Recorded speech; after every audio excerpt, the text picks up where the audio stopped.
Hello everybody, Average Gamer here, and welcome to another tutorial video.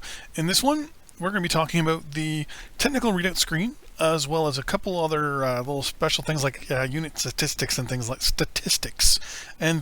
that. So the first one we're going to get into is unit statistics. So for example, you want to find out just how many kills a unit has and all that stuff. The easiest way to do this, well, there's actually multiple ways. One, you can click the unit, just click it, and then click the actual tab here of the unit. Then here you'll get some information on the left. You'll get some additional information like how many units you've selected, what the strength is, how many. Well, here it tells you how many personnel it uses.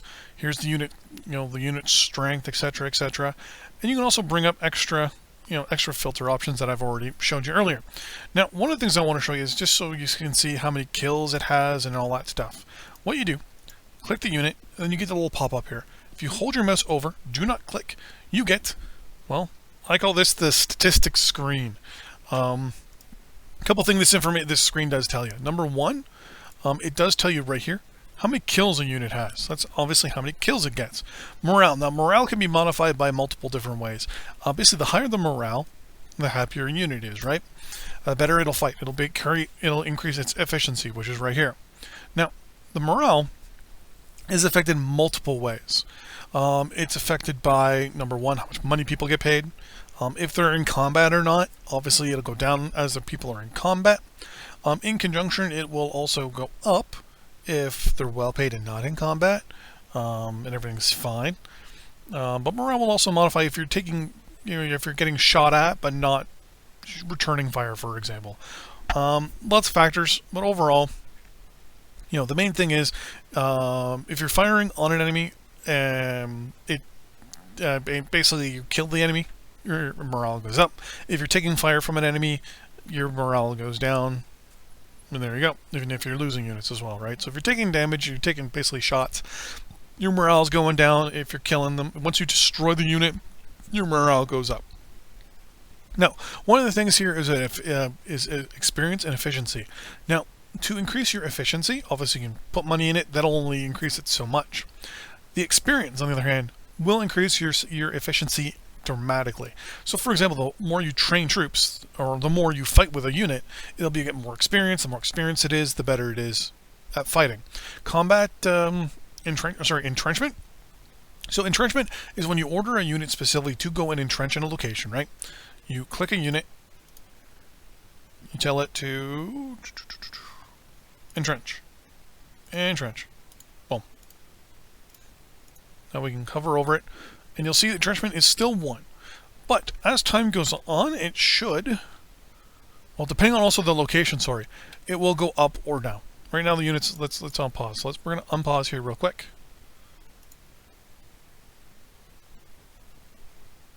So as you can see, entrenchment hasn't really changed. It's an artillery unit, and it's, well, it's in basically a field, right? So it's not going to entrench that much. But if it's in a town or anything like that, the entrenchment will go up. It'll show you how good the entrenchment is of that unit. Now, combat time. Combat time basically is the time required for a unit, given a reaction time to fire its entire amount of ammunition. So right now it's telling us it has 4 things of combat time available. That's basically 4 full bouts of ammunition it can release. Now we'll get into that momentarily. Basically right here is supply and things like that. We'll get into how much stuff we'll get into. Basically, combat time is how long it'll take it to run out of basically bullets, shells, you name it. Combat time shouldn't be confused with certain things like how long it takes a unit to patrol from A to B, for example, like from one town here to here. That's not combat time. Combat time is the amount of time it actually takes for a unit to expel all ammunition. Now, mind you, here it's a little different. It says 4. We'll get into the actual time in a few moments, where it actually tells you the amount of actual time it'll take for said unit to run out of ammo. And then here it reloads 4 times, basically, and then it's out of ammo. Weight right here, which is 866 tons for this Medusa anti-aircraft gun, artillery. It's 866 tons. So that is the total weight of the unit. That's basically its equipment, its fuel, its supplies, its everything. This is important when transporting units, which we'll get into in the long term. So in trucks or in ships and things like that, when you want to transport stuff from A to B, this is one of the very, very important thing. If you want to invade another country, but say for example, like we're playing as Florida here, right? If you want to invade Cuba, you have to go, okay, well, I'm going to be transporting units from, say, was Key West? Perfect, Key West, to a dock that we're captured, which is in Havana here. Or no, it's in Marino. So we are going to travel from Key West to Marino. So we're going to travel from there to there. Now, our ships, naval ships, only have X amount of capacity, right? Which we'll get into in the next episode, which is going to be naval and aircraft. We're going to do aircraft, ground groups, ground forces, and the actual forces themselves and how to utilize them in another episode. But this is going to be explaining all the stuff. So you'll like to see, how much a weight is, just so you know how much it weighs so you can transport it properly. Also, sometimes the heavier a unit weighs, to be 100% honest with you, sometimes the slower it moves as well. Now you see these additional options here on the left with the numbers 18, 72, 180, and below that some icons, a tank, a gun with an arrow, and an NBC, or a little gas mask. We're going to get into those right now. So the technical readout, in my eyes, is a little bit more important when it comes to a bunch of stuff. Let's get into those, shall we? So to get into that, basically go down here into technical readout and click it. And you get a whole bunch of information here. Now this is a screen I just clicked off of. Very, very important. So we're going to go on the left here first and kind of get in some basic information. First down here, technology requirement. This is what you need to build said unit. So for example, if you're in the research screen, this will tell you in red what you need to research to get it. If there's nothing here, you're fine. You have the unit already. I cheated in a whole bunch of units. This up here will tell you what class it is. So this is an artillery gun. It's a mobile artillery, as you can tell, because it's got wheels. It uses 108 personnel, or people, basically. The weight is 686 tons, just the unit itself. It has a strength, quote-unquote, of 18. The country of origin is South Africa. So say that, for example, as the U.S., we turned around to South Africa and said, hey, you have a really good design for our artillery, mobile artillery gun. It's definitely better than mine. Can I have it? You can buy it. Movement type is variable. So this is where things come into play. So since this unit is a ground unit, why it says variable is because on different types of land, it will move differently. Through forest, it will move slowly. Through swamp, it will move slower. If placed on a road, since it has wheels, it'll actually go a lot faster than a tracked vehicle would. Though a tracked vehicle would then go just a bit faster off-road, right? Next one is reaction time. Now, reaction time is kind of hard to explain, but reaction time is basically the time between, or basically the reload time.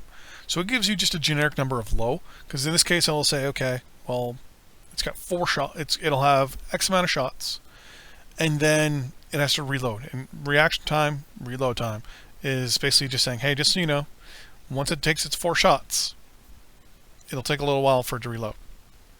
Simple as that. And then cargo capacity. So this is for aircraft. This is for vehicles, aircraft, ships that can actually transport other things, supplies, other troops, other vehicles, things like that. In this case, it's 0. 0 tons. Now, you're going to have multiple different icons in this screen for multiple different vehicles, so it's going to be different for everything.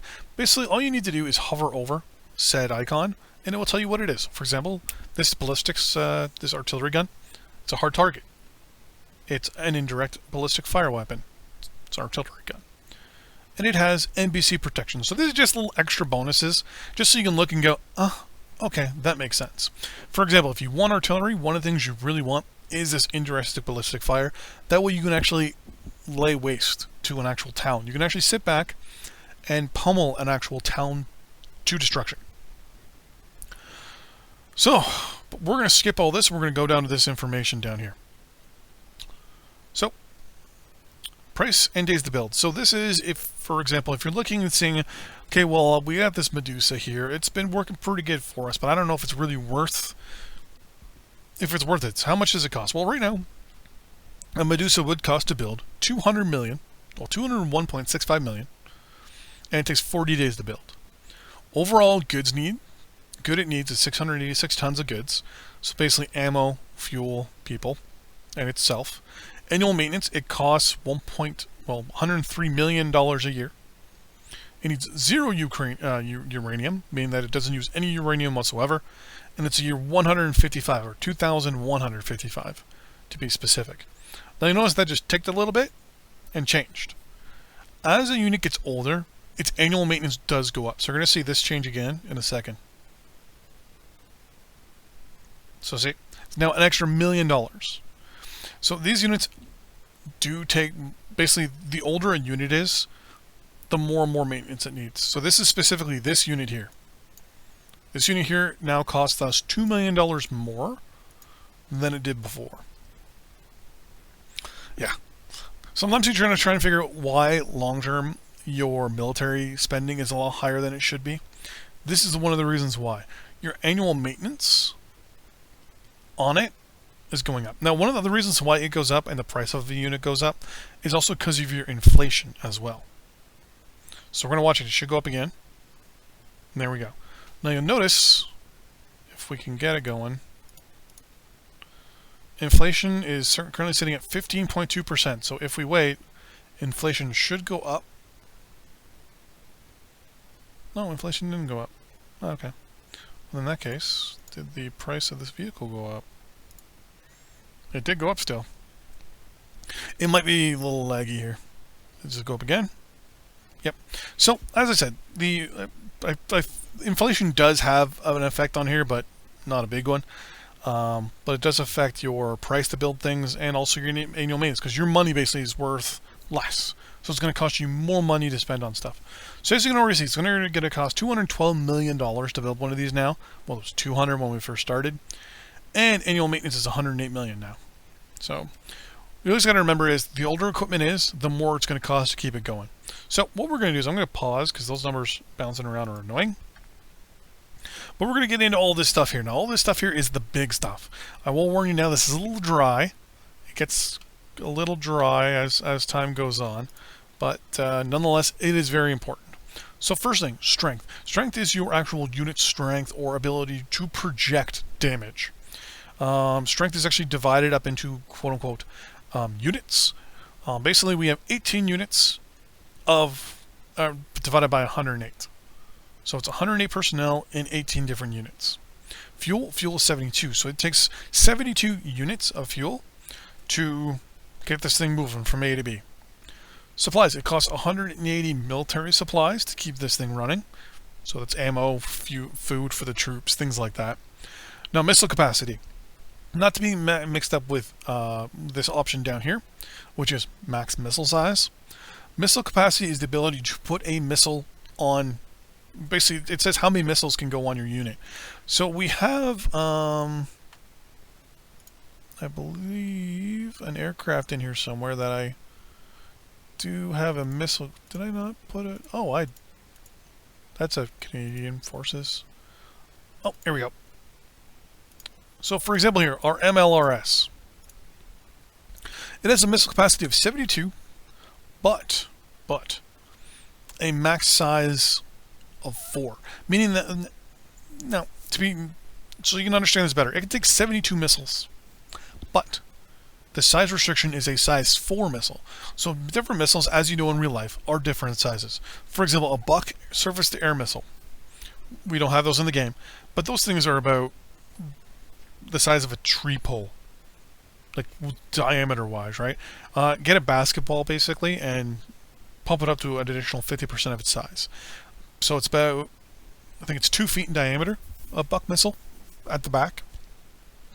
And you look at some, like, for example, I think it's the launcher itself only carries 4 of these things. Now, the MLRs, for example, if you actually look, even here, there's small little slots for the missiles to be in.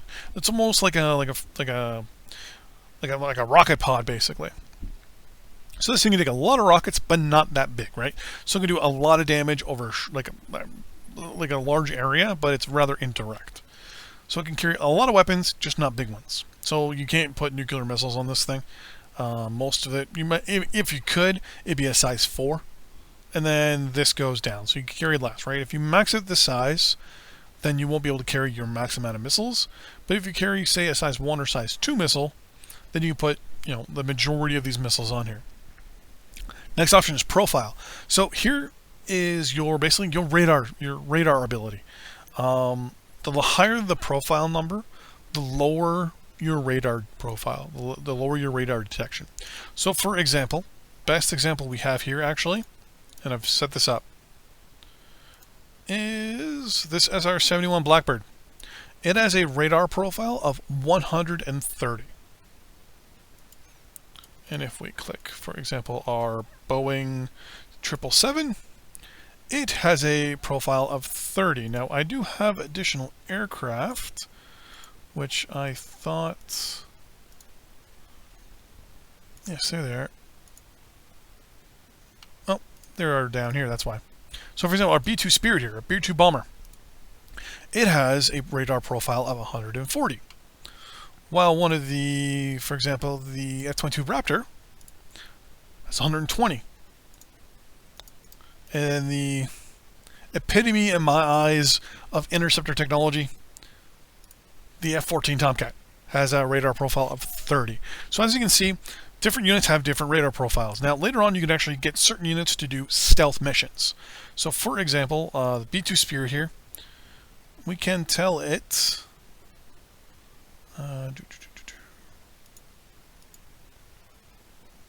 approach.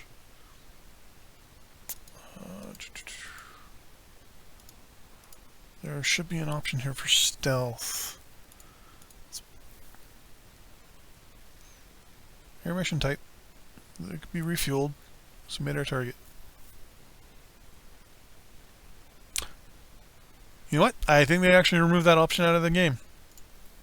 There used to be an option where you could actually go select it, for example, and tell it to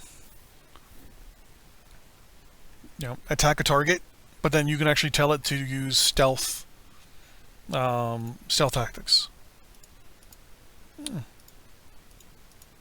Speed, cautious, initiative, contact options, fire. Yeah, it used to be in here. You used to be able to say stealth. So what would happen is an actual aircraft or whatever, ground unit, would actually use its stealth, quote unquote, to actually engage a target. You actually would see physically a difference. I think that's where they've replaced the profile with instead. So the higher profile, basically the more less it is for you to be reacting. Now, this is one of the ways you can then utilize special forces, for example. If you look at our Marines, they're sitting at a 35, but our regular infantry is 25. So you can actually use special forces, infantry, and things like that, which have a higher stealth rating, which means you could theoretically land those guys on another country, land them, get them to do something, and then have them come back. Now, mind you, the only issue with that is that they can only capture, because you can't like send them somewhere and then blow something up, for example, which would be really cool. So the next option is spotting. So this is the range upon which your unit can see something. So each hex, if you actually hit escape in your game, will tell you each hex is 16 kilometers. So, time to do math. 84 kilometers divided by 16. If I grab my calculator real quick. Whoa. I believe it was 16, right? Was it 16? 16! So we do 16 divided by 84. Whoops, 84 divided by 16. My bad. I always do backwards. So it can see 5 1/4 hexes in front of it or around it. Now, mind you, that's not exactly what's going to happen, right? So that's 1, 2, 3, 4, 5. Now that's as far as it could see, and technically a quarter. What will actually happen is the further away from a unit it is, the worse its spotting is actually going to get. So it can see something this far, but the odds of it seeing it drop drastically. So if we had a high, like a stealth fighter fly through one of these locations, they may not be able to see it. Or even actually right over, because it's actually not even designed to. But a higher stealth unit could go through one of those hexes, and basically the further away it is, the better it can get through. Next one is precision spotting. Now this is for naval units only. And actually I believe we do have a anti-submarine warfare. There it is. The Nimrod. So you notice that specifically precision spotting for this one is 19. This is what you use to spot submarines. Fortunately in the game there's no sonar buoys or anything like that that you can use to basically just put in the water and ping. Like here in North America, for example, we have sonar buoys all over the east and west coasts. Anti-submarine warfare aircraft, all that stuff, AWACS. What they basically do is they'll drop these buoys into the water, and the buoy will basically ping a general area with basically no danger to the crew. What will then happen is the ping, or basically this high-pitch sound wave, will actually hit a submarine and then bounce back to the sensor. The sensor will then bounce the information from itself, using radio frequency obviously, and tell the anti-submarine warfare aircraft, in this case our Nimrod here, hey, there's a submarine in this hex over here. So that's how precision spotting works. It should say, to be honest with you, in my eyes, it should be something different. It should totally say something different, but it's the way it's written in the game. So precision spotting is the ability for aircraft and ships to spot subsurface contacts. So it should actually say subsurface spotting, but it doesn't. And I believe here it just says submerged attack. Yeah, so it should say submerged spotting, but it doesn't. So there you go. And for those who ask, that's how you spot submarines. The next one is combat time, obviously, as we mentioned earlier. This is the amount of time it takes for it to basically go through its ammo. So it'll take 4 shots, or I think it's 4 is 4 minutes? Like 4 ticks. And then, boom, it's done. Then it has a low reaction time, which means low reload time, basically. Now, movement range. So, and then if you also looked earlier, it's got a combat time of 4-4. So which means it'll go 1, 2, 3, 4, run out of ammo, take a little while to reload, it'll do 4-4-4, and then it has to rearm. So it does it 4 times, and then it has to rearm, which is where it'll start to see, then you start seeing units withdrawing from battle, for example.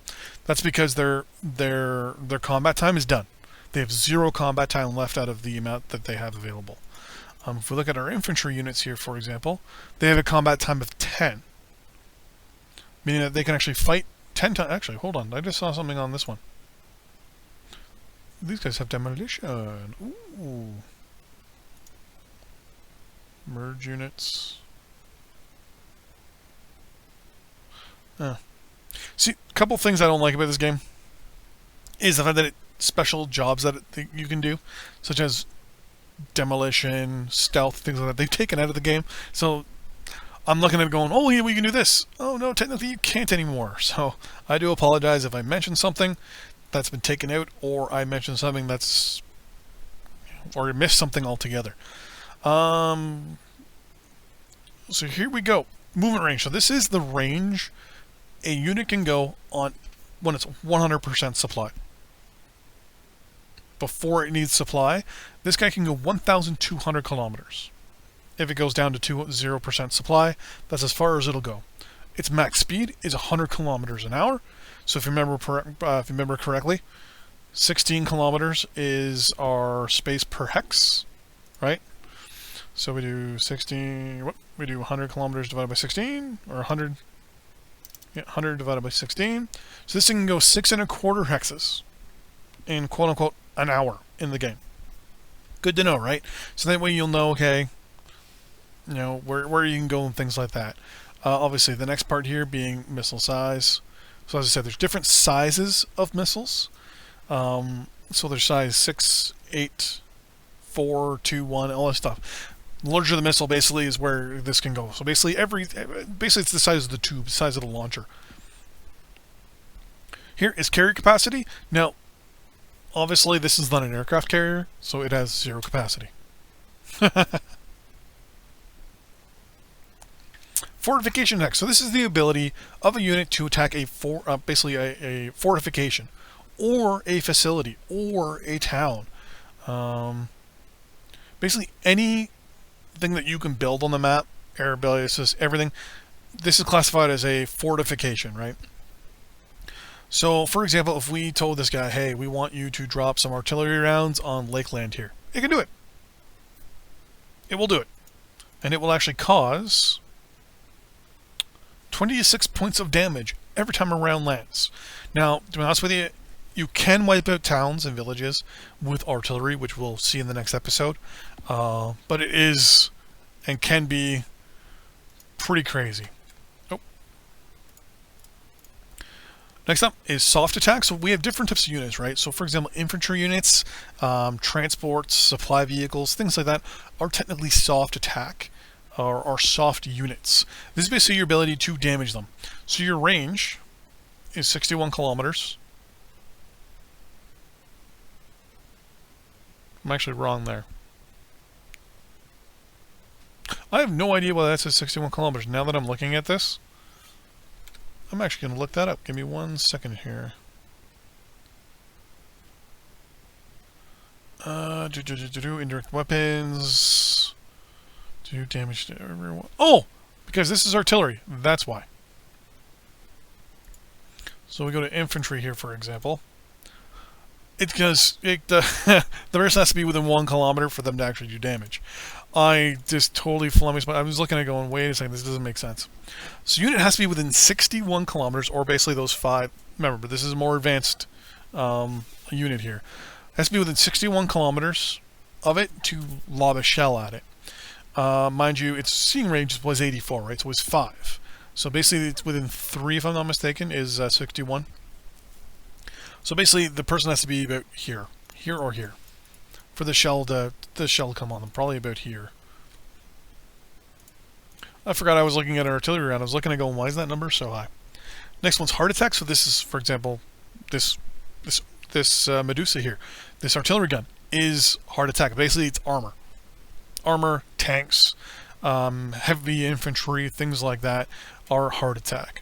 You'll even see it. Let's say heart attack, soft attack, all here. So it's heart attack. It does 43 points of damage at 61 kilometers, which is pretty good. 61 basically is its range. It's its weapon range. It has a 61 weapon range for close attack, but it only does 11 damage. Meaning, if a unit is inside a city, or like say for example, there's these infantry units here are classified as close attack. Close attack is basically urban warfare, or any warfare within a hex that has something built on it. Next one up is close air attack. So this is quote-unquote close air. Close air is something that basically it's helicopters. Hence the reason why there's a helicopter there, and some aircraft as well classify as close attack.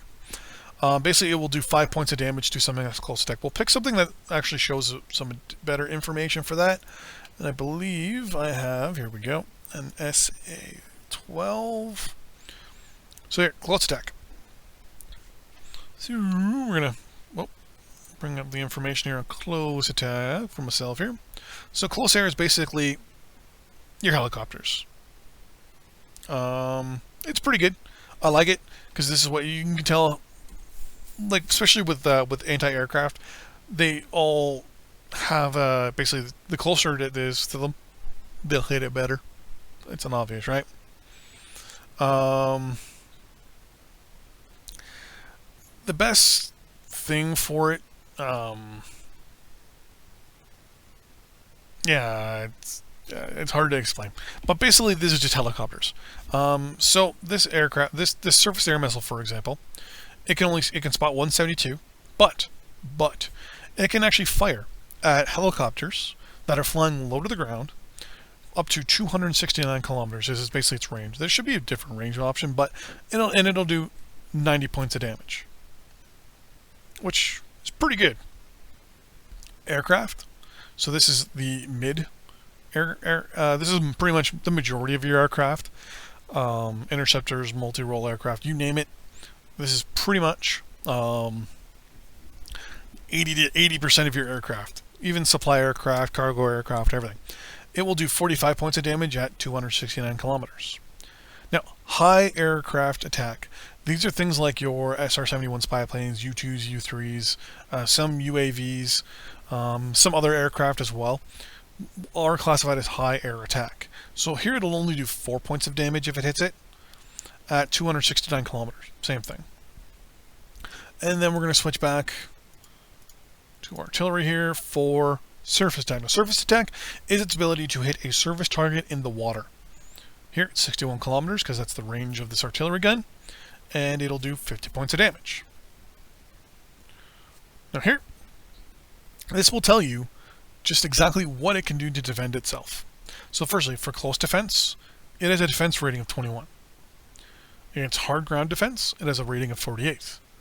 And against air defense and against aircraft, any aircraft, it has a 28 damage rating. Indirect fire, if it gets fired at it indirectly, it has a 62 rating for damage. Now you're probably thinking to yourself, where does that number come out of? Well, actually, it's this number right here, the 18, the strength. So as I said, this unit is actually made up of 18 units, or this number 18 is actually 18 units, which is actually made up of 108 personnel. So it basically is divided up. So as you see the health go down, you're actually losing units, or basically just guns. That's one of the things. Like basically, it's 108. It won't be able to take much damage, obviously, from anybody. Now, if we look at, for example, infantry here, 54, but it's 486 technically. Doesn't have the greatest defense, but it's pretty good. It's pretty okay offensively, defensively. But in the long term, it'll take damage a lot less, right? So this is all the important stuff. So against close air, for close defense, for example, it has a 10 defense.